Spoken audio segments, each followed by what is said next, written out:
여의도 사사건건 시간입니다. 오늘은 박주민 더불어민주당 의원, 박성중 국민의힘 의원과 함께하겠습니다. 자, 두 분 어서 오세요. 네, 안녕하십니까. 반갑습니다. 자, 사면 이야기부터 좀 짧게 짚고 넘어갈까요? 네. 문 대통령이 사면 카드를 모르겠습니다. 내부에서 논의는 물론 있었겠지만 사회적으로 볼 때는 좀 갑작스러운 느낌이 있어서 어떻게 받아들이고 계신지부터 좀 여쭤보겠습니다.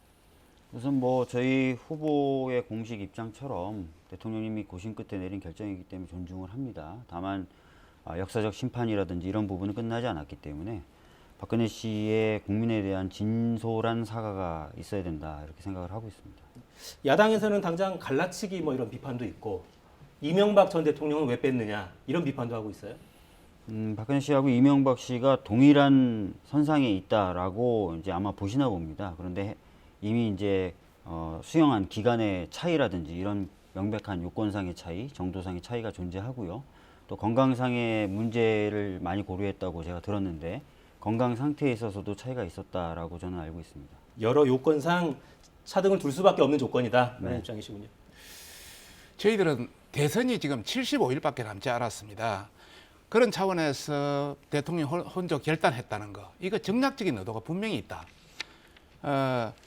예전에 연초에 이낙연 전 대표가 건의했지 않습니까? 사면하자고. 그때는 안 된다고 그랬거든요. 그리고 예전에 사면하는 거, 대통령급 사면하는 걸 보면은 그 전두환 오태우 대통령, 그때는 김영삼 대통령이었고 김대중 당선인 시절에 서로의 어떤 그런 교감을 가지고 해줬습니다. 지금도 그때 하면 늦지 않은데 빨리 이렇게 하는 것은 정략적 의도가 있다 이렇게 보고 있고요. 또 두 번째는 사실 대의무를 고려한 여러 가지 어떤 좀 고려한 그런 측면이 있지 않느냐. 문 대통령의 퇴임후를 고려한. 그렇습니다. 문 대통령도 예를 들어서 박근혜 대통령과 똑같이 비교한다면 드루킹 사건이라든지 또 울산 선거 사건이라든지 원전 사건이라든지 또 기타 블랙리스트 이런 관련해서 굉장히 국가 기관을 흔드는 사건들이 많았거든요. 이걸 가지고 만약 취급을 한다면 상당히 문제가 될 수 있기 때문에 이런 것도 고려된 거 아니냐. 또 저희들이 이제 문제를 삼는 것은 건강을 고려했다면은 벌써 한 1년 전에 벌써 그걸 했어야죠. 집행정지 해가지고 풀어줬어야죠.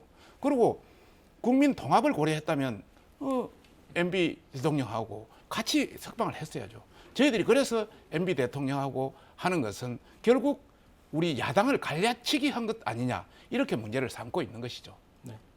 이런 문제 제기에 대해서는 어떻게 좀 답을 하시겠습니까? 박근혜 전 대통령이 사면되니까 야당이 갈라졌습니까?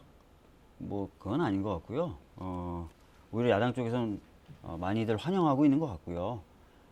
더불어민주당 지지층에서 오히려 좀 반감과 반대가 많았죠. 지금 그런 상황이기 때문에 갈라치기다라고 평가하시는 것은 맞지 않는다라는 말씀 드리겠고요.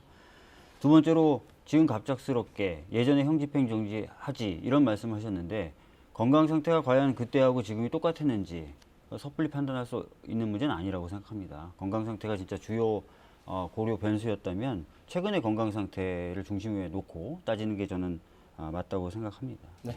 저희들이 건강 상태, 박근혜 대통령의 건강 상태에 대해서 병원하고 계속 체킹을 하고 있는데 이 소화를 못하는 상황은 상당히 오래전부터 계속된 굉장히 걷기도 어려운 상태가 계속됐습니다. 그래서 건강 상태로 고려한다면 빨리 집행정지를 했어야 된다는 그런 차원이고요. 우리가 이제 국민 통합을 차원에서 박근혜 대통령하고 이명박 대통령을 같이 하는 것은 형도 확정이 됐고 한 분은 물론 4년 좀 넘게 했고 한 분은 2년 했습니다. 그런 형의 어느 일정 기간도 지났고 또 다른 측면에서 보면은 한명숙 전 총리는 9억 원의 불법 정치 자금 받았고 2년의 어떤 형을 했는데 완전히 복권해 줬지 않습니까? 근데 이석기 관련해서는 완전히 국가 내란 음모죄로 가 있는데 이번에 완전히 가석방을 해줬거든요.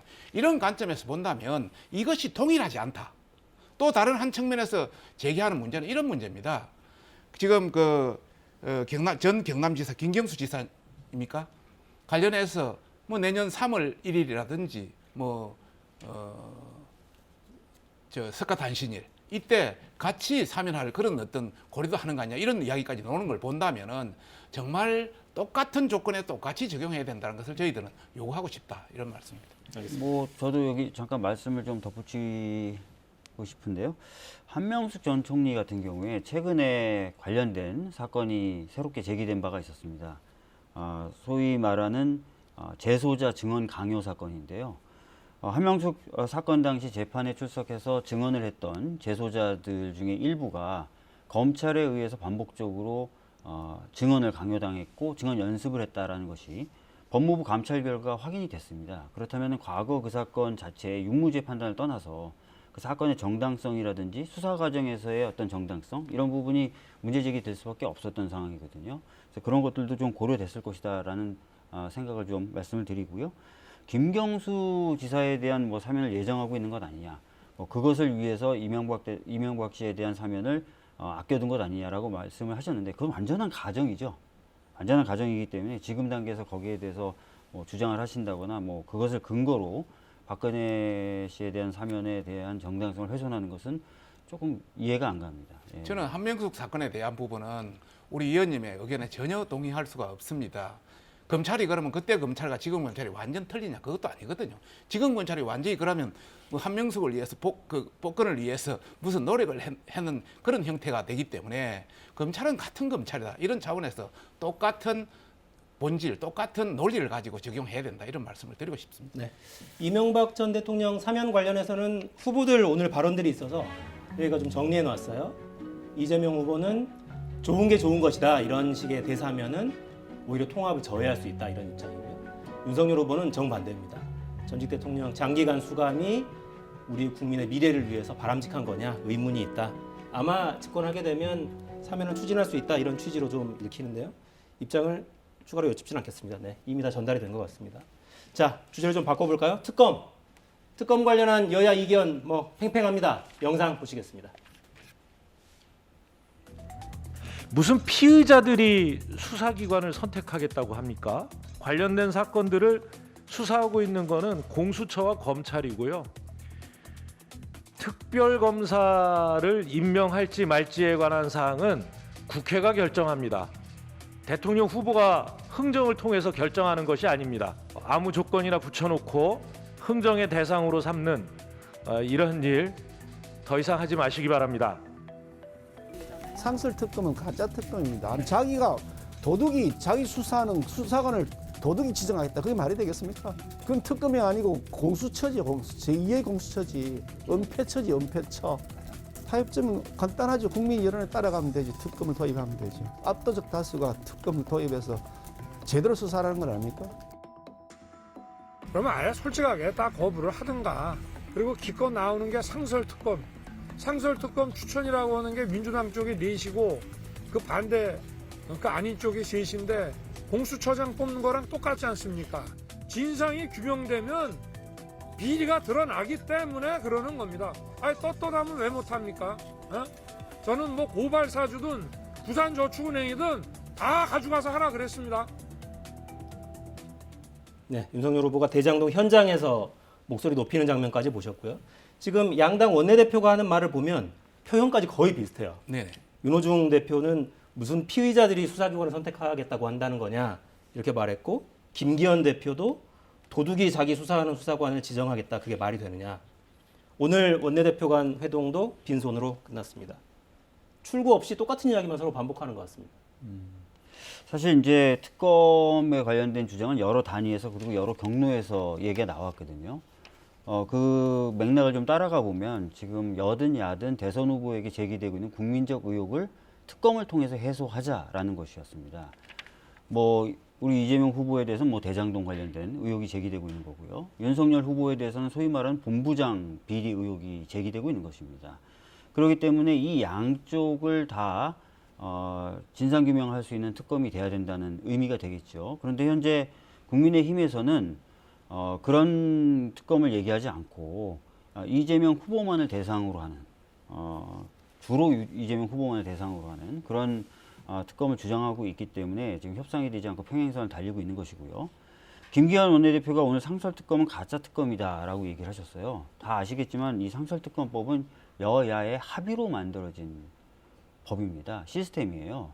근데 이것이 가짜 특검이다 이렇게 얘기하면 본인들이 과거에 했던 합의 또 본인들도 찬성해서 통과시켰던 법안에 대한 좀 모욕이겠죠. 그리고 윤석열 후보가 뭐라고 얘기했냐면 상설특검법에 따른 특검추천위원회 민주당 쪽이 넷이다 이렇게 얘기를 하셨는데 대한변협 회장도 그럼 민주당 쪽이라는 것이고요. 법원행정처 차장, 법원은 굉장히 정치적으로 중립적이고 독립적인 존재인데 또 우리 당 쪽이다 이렇게 얘기를 하는 것이어서 상당히 좀 문제 있는 발언이다 이렇게 말씀드리겠습니다. 네. 예. 우선 지금 현재 문제되고 있는 것은 대장동 관련 사건입니다. 사람이 둘이 죽었습니다. 한 사람은 자살 시도까지 했습니다. 그러니까 이것이 검찰에서 해결을 못하고 있기 때문에 특검을 통해서 해결하자고 그런 거 아닙니까? 그래서 저희들은 대장동 특검 하니까 그게 한정해서 하자는데 민주당에서는 마치 우리가 부산 15년 전에 있던 부산저축은행 좋다 우리 그거 하자. 그다음에 다른 것도 뭐 본부장 이제는 본인 부인 장모까지 다 여차 이렇게 확대합니다. 특검이라는 것은 특정 사건에 대해서 빨리 처리해야 되는 사건입니다. 그런 차원에서 국민들이 판단하실 것이고요. 두 번째 이제 상설특검 관련입니다.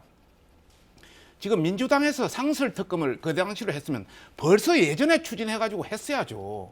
상설특검이 뭐냐 하면은 법무부 차관, 법원 행정처장, 지금까지 흐른 발언이라든지 행동 보면 정부 그대로 따라가는 사람들입니다.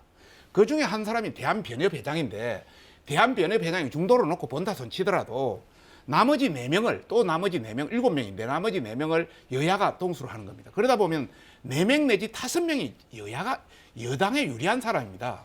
그 사람들이 둘이 특검 후보를 해서 그 대통령한테 추천하자는 그런 논리고 우리 논리는 예전에 드루킹 사건과 마찬가지로 대한변협에서 4명을 추천하면 우리 여야가 2명으로 압축시키고 그 2명을 대통령한테 건의해서 하자. 예전에 해본 방식이기 때문에 간단하게 할 수 있는 방식입니다. 그런데 지금 민주당은 후보는 하자 그러고 협상 들어가면 민주당 의원들은 여러 가지 이유를 붙여 뺍니다. 결국 안 하겠다는 거 아닙니까?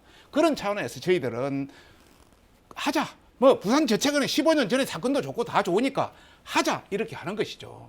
아니 근데 방금 그 참고 화면에서 자료 화면에서 윤석열 후보도 고발 사주 의혹이든 뭐든 다 가져가서 하자 이렇게 얘기했거든요. 그 얘기는 제가 지금 얘기했던 그 본부장 비리나 이런 것들 다 하자라는 것이 후보의 입장인 것 같아요. 그런데 정작 국민의힘 원내대표나 원내수석은 협상에 들어가서 그런 거 안 된다는 거지 않습니까? 대장동만 하자는 거지 않습니까? 그러니까 후보하고 입장차가 있는 건지 아닙니다. 저희 당을 공격하실 게 아니라 그거 먼저 확인하셨으면 저희들은 좋겠고 부산저축은행이라든지 고발사주 의혹이라든지 다 하자고 분명히 이야기를 했고 다 하면 되죠. 했고 예. 우리 민주당에서 계속 이유를 들어서 안 하고 있습니다. 지금이라도 합의해서 막 시간상 선거 전에는 하기 어렵지만 선거 이후라도 맹맹하게 밝히자는 것이 저희들의 입장입니다. 자, 협상 상황에 대해서 제가 아는 내용하고 좀 상당히 다른 것 같습니다. 그러니까 아까 말씀드렸던 것처럼 저는 야당에서는 지금 대장동 관련된 의혹 중심으로 놓고 협상을 하고 있는 것으로 제가 오늘도 얘기를 들었고요. 그런데 저희들은 그게 아니라 국민적 의혹을 해소하기 위해서는 윤석열 후보 측에 제기되고 있는 의혹들도 다 넣어서 해야 된다라고 얘기했고 방금 후보도 그렇게 얘기했으니까 저 입장이 맞다면 저는 협상은 빨리 진전될 수 있을 거라고 생각합니다. 우리 박주민 의원이 법안을 제안할 때는 같이 관여를 해서 그리고 잘 알지만은 지금 현재 상황에 대해서는 전혀 다른 상황으로 전개되고 있다. 그리고 이런 이 말씀도 좀 드리겠는데요. 상설특검의 후보 추천 과정이 문제다라고 얘기를 하시지만 아까도 말씀드렸던 것처럼 이것은 여야가 합의해서 만든 시스템이고 법원이라는 존재는 사실은 함부로 그 정치적 편향성을 거론하면 안 되는 그 정도 중립성이나 지금 중립성이 보장돼야 되는 법원이 기구거든요. 그렇습니까? 못 믿지 않습니까? 그렇기 때문에 이 부분을 자꾸 정치적으로 저쪽 편이다라고 자꾸 매도하는 것이 저는 어떠한 이득이 있고 어떠한 이익이 있는지 저는 잘 모르겠습니다. 왜 대한변협에서 4명 추천해서 여야에서 2명으로 줄이자는 거는 왜 못 봤습니까? 간단하게 예전에도 드루킹을 했고 아마 민주당에서 지난 드루킹에 대해서 워낙 되었기 때문에 그걸 못 받는 거 아니냐 이런 평가들이 저희들은 많습니다. 뭐 법원 쪽하고 저는 대한변협하고는 저는 다른 관계라고 좀 봐요. 그리고 그러니까 다른 대한변협이 위상을 가지고 우리 있다고 입장에 들 봅니다. 입장도 아닐 것이고 그러니까 중립적인 입장일 거 아닙니까? 대한변협의 어떤 정치적 편향성이나 이런 부분은 존재할 수도 있는 부분이에요. 법원하고 그러면 똑같이 얘기하시면 안 됩니다. 법원도 법원은 더 편협되다고 저희들은 보고 법원을 있죠. 그렇게 정치인들이 나와서 공개적으로 정치적으로 편향돼 있다 그래서 지금 법원을 판결 넘기겠다라고 여러 얘기하시는 가지 건 문제가 있죠. 법원의 판결을 한번 보십시오. 그럼 우리 당이 만족할 만한 판결만 내립니까 지금? 알겠습니다. 법원이? 자, 예. 정리하겠습니다. 특검 관련 논의가 왜 이렇게 어려운지를 지금 여러분 짧은 시간에 좀 보셨어요. 양당의 입장이 구호는 똑같은데 속내를 들여다보면 조금씩 계산이 다릅니다. 네. 자, 주제를 좀 바꿔보죠. 윤석열 국민의힘 후보는 오늘 방송기자클럽이 주최한 초청 토론회에 참석했습니다. 영상 보고 이어가겠습니다.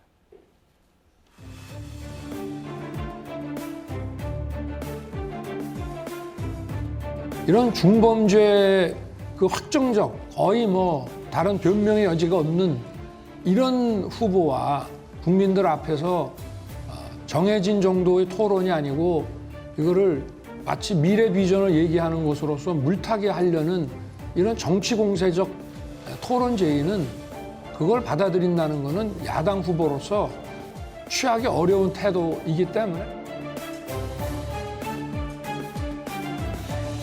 얼마든지 외부 검증기관에서 하는 거에 대해서 그걸 뭐 제가 반대할 이유는 없고요. 어제 오후 늦게 뭐 그 보도를 뭐 접했습니다만은 자세한 내용은 알지는 못하고 다만 이제 그 선대위에서 뭐 관련된 거를 쭉 조사를 해서 그 언론에 그 얘기한 거를 제가 봤는데 그게 아마 과거에 그 김현미 국토부 장관 케이스하고 다르지 않았다. 그 당시에도 그 당시 기준에 의해서 인사청문회 때 문제 없는 것으로 그런 결론이 났었다는 얘기만 전 들었고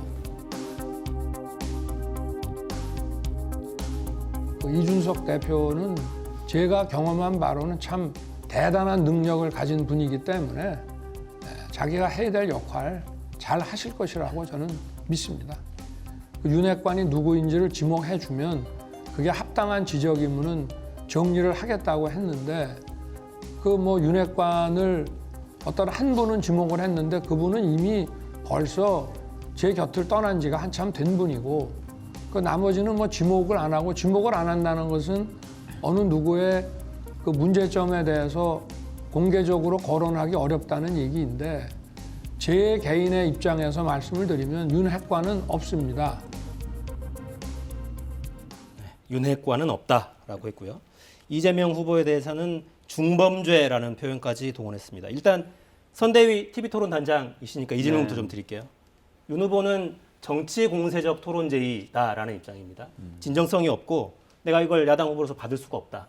어떻게 답변하시겠습니까? 토론이 물타기다.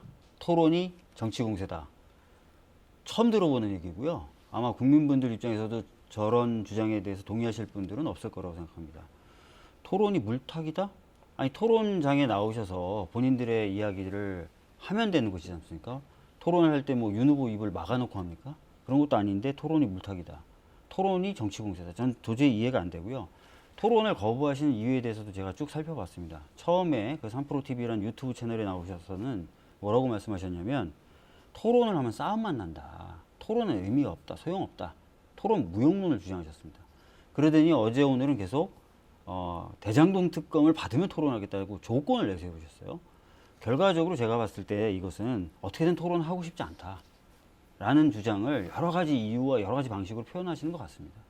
그런데 우리가 이제 선거 치료 다 보다 보면은 사실 토론만큼 후보가 얼마나 준비돼 있고 후보가 가지고 있는 정책과 비전이 얼마나 훌륭한지 잘 비교해서 판단할 수 있는 계기가 별로 없어요.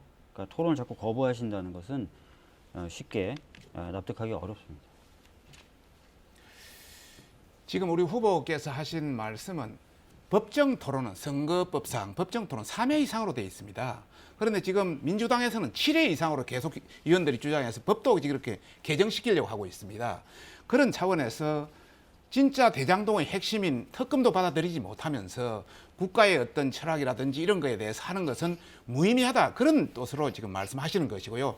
이렇게 3회 이상 확보된 것을 7회 이상으로 하는 것은 선거 전략 그 이상 이하도 아니다. 이런 차원으로 말씀하시는 겁니다. 두 번째 이제 저희들이 그 하는 것은 3회를 7회로 이렇게 늘리는 것은 우리가 선거 기간이 21일입니다.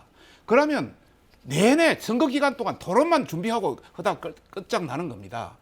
말재주 있는 사람, 국가의 대통령을 뽑는데 말재주 있는 사람, 그것을 뽑는 것이냐, 실제 말과 행동이 일치되고 뭔가 국가 정책을 제대로 추진할 수 있는 사람을 뽑는 것이냐, 그 판단은 다른 문제라 생각합니다. 노자의 도덕경에 보면은 그런 말이 있습니다. 미연불신이라고, 말을 미리 하게 잘하는 사람 치고 신뢰할 수 있는 사람 별로 없다. 그런 차원에서 말씀드리고 싶고요. 이재명 후보 지금까지 말한 것 중에 예를 들자면 무슨 그 음식점 종량제 뭐 이야기했다가 뭐 하니까 철회해버리고 주 4일제 했다가 철회해버리고 국토보유세 약간 말을 바꾸고 있고 재난지원금 말도 바뀌고 있고 이런 차원에서 뭔가 정책이라든지 공약이라든지 말 나갔다가 국민이 조금 다른 생각을 하면 바꾼다. 과연 믿을 수 있겠습니까? 이런 관점에서 마지막으로 한마디 드리고 싶은 것은 뭐 우리 저 후보가 여러 가지 측면에서 토론 관계에서 질 수 있는 후보는 아닙니다. 다만 그런 관점에서 토론을 피하는 것은 아니고요. 법에 규정된 범위 내에서 정말 제대로 하자. 만약에 뭐 그 민주당에서 특검을 제대로 받아들여서 뭐 제대로 이루어진다면 그때는 또 다른 3회 이상이니까 얼마든지 합의해서 할 수 있는 것이죠. 그런 관점에 달라질 수 있는 환경이 있다. 이런 말씀을 드리고 싶습니다. 아니 근데 특검하고 대선 토론이 어떻게 서로 조건 관계가 될 수 있는지 저는 지금도 납득이 안 가고요. 법에 규정돼 있으니까 법에 규정된 이상으로 하면 법 규정을 지키는 그리고 거죠. 제가 어제 KBS 마침 보도던데요. 역대 대선에서 유일하게 법정 토론 횟수인 3회만 한 경우는 박근혜 전 대통령, 박근혜 씨가 대통령 됐을 때밖에 없더라고요. 그것을 제외하고는 다 6회 이상을 했더라고요. 그리고 선거운동 기간에 저희가 냈던 법안은 뭐 7회나 6회를 하자는 게 아니라 선거운동 들어가기 전에도 좀 하고 두세 번 하고 3번 정도 하고 선거운동 기간에는 한 3번 하고 이렇게 하는 겁니다. 법 개정안을 낼 정도로 오죽하면 토론 좀 하자라고 지금 얘기하는 거냐 이렇게 좀 받아들여 주시면 좋겠습니다. 특검을 받아들이면 그 여지는 충분히 있다. 아니 그게 이런 어떻게 말씀을 조건이 드리고 돼요? 싶습니다. 진짜. 알겠습니다. 네. 양측의 주장이 전달은 됐을 것 같고요. 사회자로서 저는 전 이제 방송에 종사하는 사람이니까 네. 방송사에서 근무하는 기자니까 아쉬움은 있습니다. 그러니까 그런 주장을 토론장에서 꺼내놓고 공박을 서로 하면 될 것 같은데 그것 때문에 토론 자체가 진행이 안 되는 건 좀 선택권, 국민의 알 권리에 제한되는 게 아닌가. 충분히 여지는 있지 않나 저는 그렇게 생각합니다. 알겠습니다. 좀 긍정적인 방향으로 검토가 됐으면 좋겠다는 생각은 들고요. 억지로 끌어다칠 수는 없으니까요, 누구든. 네. 자, 김건희 씨 이야기도 좀 해볼까요? 사과한 지 하루 만에 논문 표절 의혹도 네네. 불거졌는데 후보 좀 전에 발언을 보면 외부 기관 검증도 받아들일 용의가 네네. 있다 이렇게 네네. 좀 굉장히 전향적인 입장이어서 예. 당 내에서도 관련 논의가 좀 진행되고 있습니다. 네네 그렇습니다. 이 논문 표절 의혹은 숙명여대 관련인데요. 이게 22년 전 1999년에 일었던 사건입니다. 그 당시는 이런 기준도 없었고 표절에 대한 기준이 없었습니다. 그 이후에 김현미 장관인가 연세대에서 받았는데요. 이번에 그거는 42%가 논문 표절이 나왔는데 3분의 2가 논문 표절이 나왔습니다. 그래도 연세대에서는 표절이 아니다. 그 당시는 기준이 없었다 이렇게 나왔습니다. 1999년도는 그 당시 그런 게 없었습니다. 그런 관점에서 얼마든지 외부 어떤 검증을 한번 받아보겠다는 이야기고요. 또 다른 하나로 번역 오류까지 막 이야기를 하는데 이것도 15년 전에 국민대 관련해서 그 박사과정 6명이 여러 어떤 그 디지털 미디어 관련 번역을 했는데 6명이 공동 번역을 했습니다. 그 중에 몇 가지 어떤 오류를 잡아가지고 이것이 크게 번역 오류 논란으로 이 어떤 확대하는 것은 잘못됐다. 이런 관점에서 얼마든지 외부 검증받아서 하겠다. 이런 차원입니다. 알겠습니다. 한 가지만 더 좀 여쭤보면 윤 후보도 그렇고 김건희 씨도 회견 과정에서 자숙하겠다 선거 기간 내내 뭐 이런 입장을 밝혔고 제2부속실을 폐지한다거나 영부인 용어 쓰지 말자 이런 이야기를 계속 네네. 하고 있는데 이렇게 제안하면 문제가 해결이 된다고 보시는 건지요? 우리 후보자 주변, 저도 청와대 2번이나 근무했습니다. 그래서 청와대 생리에 대해서 누구보다 잘 알고 있고요. 많은 사람들이 알고 있는데, 그래서 청와대 기구에 대해서 전반적으로 조정이 필요하다 이런 공감대가 형성돼 있습니다. 그 중에 특히 하나가 제2부속실에 대한 문제는 예로부터 이것은 좀 너무 과대하게 많다 이런 차원에서 이건 완전히 축소나 폐지해야 된다는 논란이 됐고요. 그 다음에 영부인에 대해서도 이게 외부 행사라든지 이런 게 너무 많고 너무 과대하다, 너무 과포장돼 있다 이런 차원에서 이것을 축소하고 가족에 불과한 것으로 공식적인 행사라든지 어떤 이런 것은 줄여야 된다 이런 논란이 계속되어서 저희들은 그렇게 나갈 예정이고요.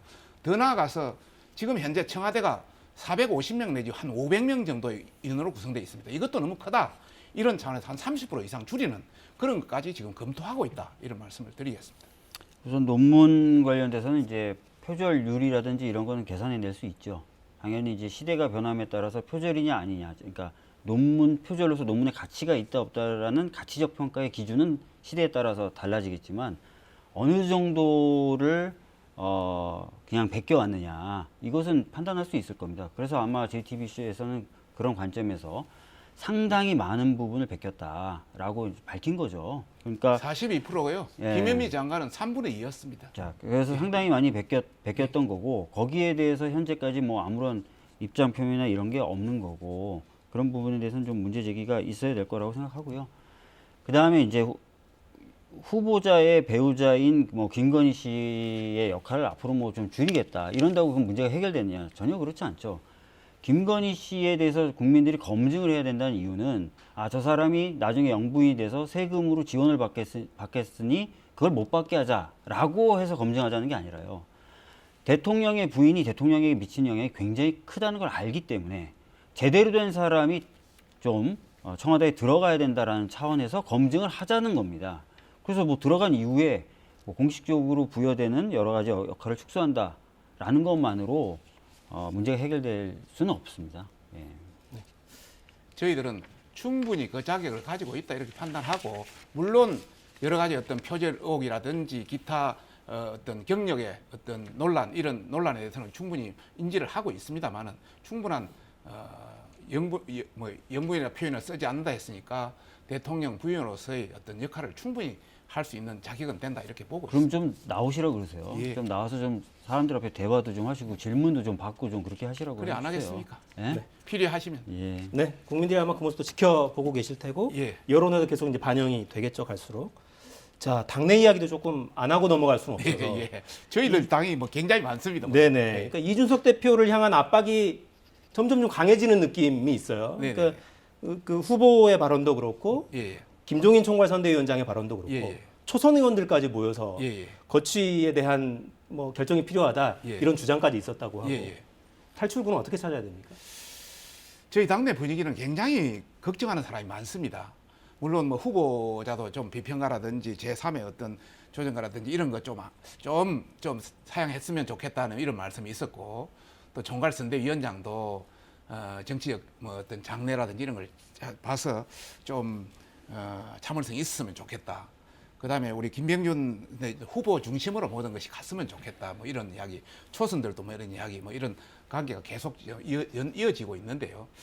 저는 뭐 이준석 대표에 대해서 계속 봐왔습니다. 그래서 전반적으로 본인이 능력도 있고 또 한 10년 이상 정치도 했지 않습니까? 또 이런 분위기도 본인이 알고 있고 정치 감각도 있기 때문에 본인이 어떤 뭐 수정하지 않겠나 이렇게 보고 있습니다만은 그래도 많은 사람들이 이런 목소리와 또 행동 이런 걸 하고 있기 때문에 좋은 결말이 있을 걸로 저는 기대하고 있습니다. 좋은 결말이 있을 걸로 기대하시는데 저 여론조사 그래픽 만들어 놓은 걸 좀 볼까요? 잠깐 그래픽을 좀 보고 의견을 좀 여쭤보겠습니다. 지지도 추이를 보시면 이렇습니다. 좁혀졌죠? 네. 그런데 이건 전국이고요. 지역별로 좀 보면 저희가 대구 경북 지역 조사 결과만 따로 가져왔습니다. 윤석열 후보 지지도가 좀 비교적 많이 빠졌죠. 이재명 후보는 조금 올라와 있고요. 아마 이 지역에서 실제로 25%의 득표를 한다면 정말 대단한 이변일 겁니다. 아마. 이제 이런 어려움들이 반영이 된 거겠죠. 네네네. 배우자 관련 이런 의혹들, 예. 당내 혼란들이 이게 예. 반영이 됐을 텐데 출구를 어떻게 찾아야 된다고 훈수를 좀 넣어주세요. 글쎄요, 뭐 항상 걱정을 해주시더라고요. 오늘 보니까 이미 이준석 대표가 윤석열 후보 측에서 요청하면 복귀하겠다라고 했더라고요. 이미 출구는 열어놨죠. 지금 윤석열 후보의 태도가 해결의 열쇠가 이제 된 상황인데요. 이준석 대표가 필요하다면 뭐 요청을 하겠죠. 예. 근데 오늘 아침에도 그 선대위 본부장들을 소집해서 아침 7시마다 예, 회의를 합니다. 하기로 했다면서요? 예. 그 자리에 당대표가 없는 모습도 좀 국민들 보기 어떨까 싶긴 했어요, 저는.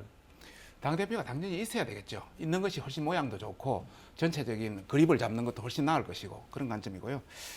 조금 전에 이제 대구 경북에 저희들이 한 10% 정도 이제 하락을 했는데 저희들이 분석한 요인으로는 우선 당내 분란, 이준석 대표를 비롯한 여러 당내 분란이 가장 큰 영향을 미쳤다. 왜?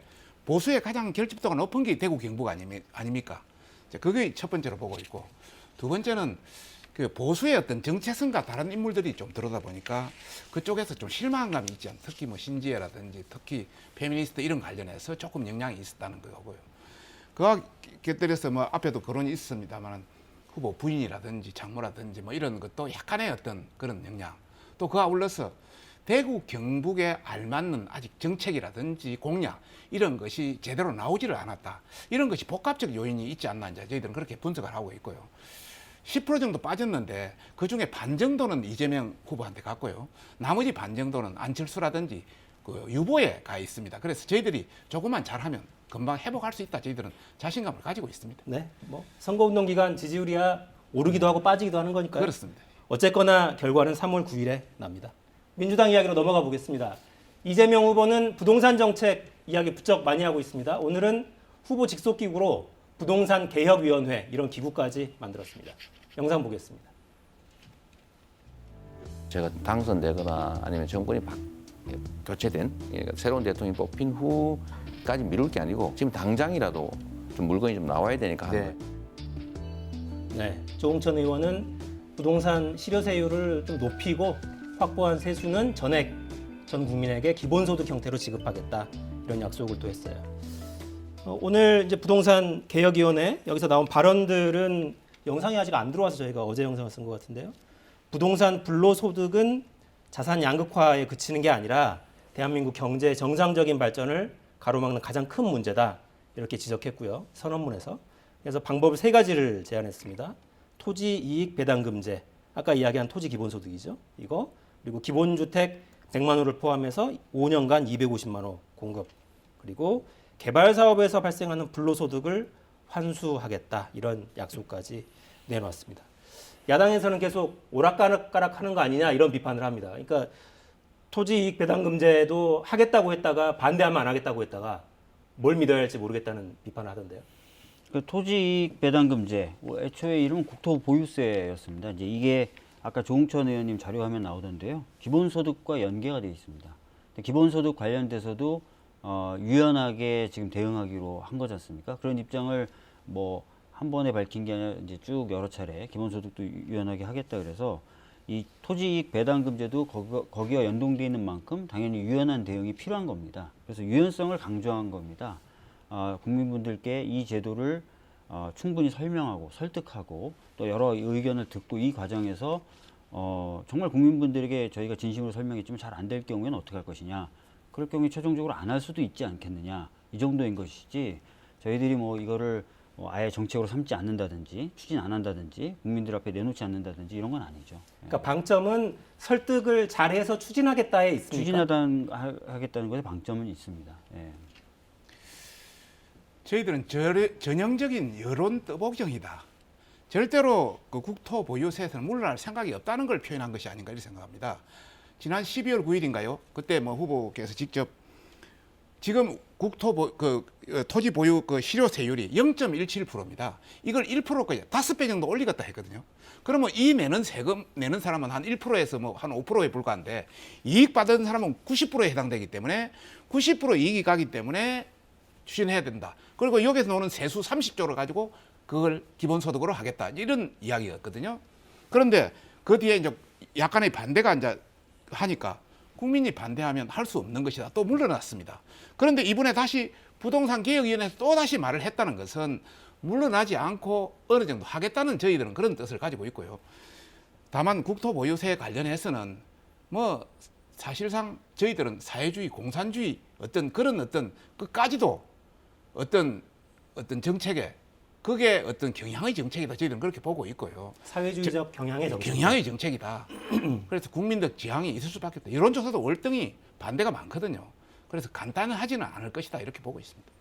근데 정반대로 다주택자 양도세 중과 유예는 후보자가 또 계속 주장을 하고 있어요. 네, 맞습니다. 그러니까 굉장히 저희 후보는 유연성을 강조하는 입장이에요. 행정을 쭉 해오면서 정치 역정을 꾸려왔기 때문에 실패하는 정책이란 있을 수 없고 어떤 목표를 달성하기 위해서는 유연성이 반드시 요구된다. 그러니까 실사구시적이고 실용적인 그런 사람인데 지금 부동산 가격 안정이라는 목표를 놓고 봤을 때 과거에는 지금 수요 통제적 측면이 강조됐다면 지금은 현 정부도 그렇고 다 공급을 좀 방점을 찍고 있지 않습니까? 그렇다면 이제 이 부동산 안정을 위해서 공급이라는 부분에 있어서 잠겨있던 매물이 좀 나오게 하려면 어떤 방법이 좋은 것인가를 상상하고 생각해 보게 된 것이죠. 그래서 양도세 중과됐던 부분을 한시적으로 유예하면 현재 시장 상황을 고려했을 때, 집값이 약간 꺾이고 있는 이 상황을 고려했을 때 매물이 나올 것이다라는 판단 하에 그 이야기를 하는 것이죠. 알겠습니다. 후보가 된다면은 후보는 사전에 충분히 생각해서 그 역량이나 문제점까지 생각해서 공약이라든지 말씀을 해야 됩니다. 그런데 먼저 뱉어놓고 조금 문제 있으면 거둬들이고 이것은 문제가 있다. 예를 들어서 여기서 표현대로 부동산 불로소득을 없애겠다 해놓고는 거래세, 보유세 인하 등을 주장하는 이거 완전히 거꾸로 되는 거거든요. 이런 관점에서 저희들은 믿을 수가 없다. 후보가 정말 뭔가 정책이라든지 공약을 추진하려면 사전에 전문가들과 충분히 해서 그것이 신뢰할 수 있도록 모든 정책은 신뢰성과 예측 가능성이 있어야 됩니다. 예측 가능성도 없고 신뢰성이 없다면 그건 정책이 아니죠. 공약이 아니죠. 네. 그건 아무나 부동산- 이야기할 수 있는 거죠. 부동산 관련된 불로소득을 없애겠다라는 목표에 있어서 전혀 변한 바가 없고요. 그 목표를 달성하기 위한 방법 또는 다른 목표적인 차원에서 부동산 시장 가격을 안정화시키겠다고 그거는 얘기하는 좋습니다. 겁니다. 누구나. 자, 그것을 위해서 쓸 수 있는 수단이 A, B, C, D가 있는 것이고요. 시장 상황에 따라서는 원래 적합했던 A라는 수단이 더 이상 효과를 발휘하지 못할 수도 있습니다. 그래서 틀리거나 또는 현재 시장 상황에서 오히려 효과가 나지 않는 정책을 고집하는 것이 과연 국민을 위한 것이냐라는 부분에 대해서 제가 말씀을 좀 드리고 싶고요. 오히려 저는 그런 유연성, 실사구시, 실용성 이런 것들이 지금의 여러 가지 변화를 요구하는 시대 상황에 부합한다고 저는 봅니다. 제가 여의도식으로 정치하면 안 제가 돼요. 지방자치단체 본인이 말을 본인 뱉었으니까 그걸 잠깐- 다 지켜야 된다. 무조건 예. 고집해야 된다. 이렇게 우리 의원님이 되는 건 안 여의도식 된다고 정치로 말씀하시는 것이고요. 제가 정책 집행자 단체장을 했기 때문에요. 단체장이나 대통령은 교수는 A안, B안, C안, D안 마음대로 이야기하고 거기에 대한 평가를 할 수 있지만 정책 집행자는 그 중에서 가장 피해가 최소화되고 가장 효율성이 높은 안을 선택해야 되는 것이 정책 집행자의 맞습니다. 의무입니다. 맞습니다. 책임과 의무입니다. 네. 그런데 함부로 그냥 계속 뱉어내고 문제가 있으면 처리하고 그런 것은 정책 집행자로서 할 본분은 아니다 이런 말씀을 지적하고 싶은 겁니다. 네. 그러니까 선택하기 위한 과정이다라고 지금 주장하고 있는 거고 결과적으로 그렇게 해서는 안 된다. 예. 네. 비판할 수 있는 지점이긴 하죠.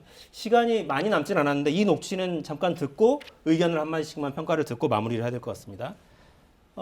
이재명 후보 아들 관련 의혹 어제 국민의힘 의원들 66명 명의로 기자회견 진행을 했죠. 관련 발언 들어보시고 이재명 후보 발언까지 함께 들어보겠습니다.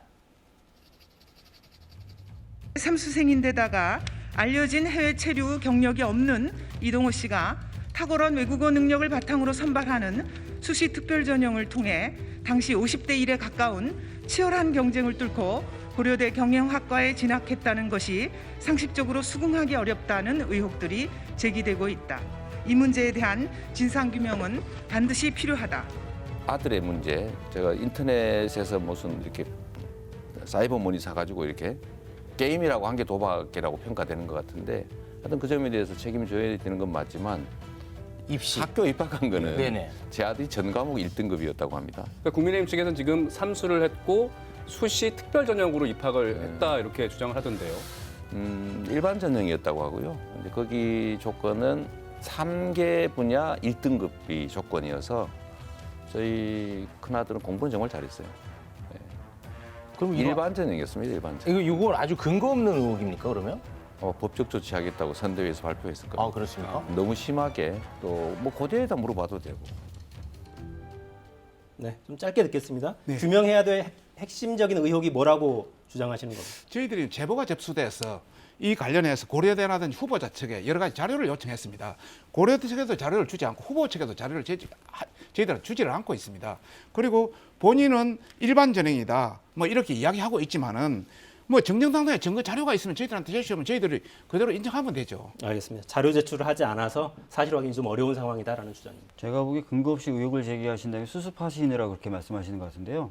의혹의 핵심이 이겁니다. 삼수생인데 특별 전형을 통해서 고대에 합격했다. 그러니까 이상하지 않냐. 특별한 근거도 없는 거죠.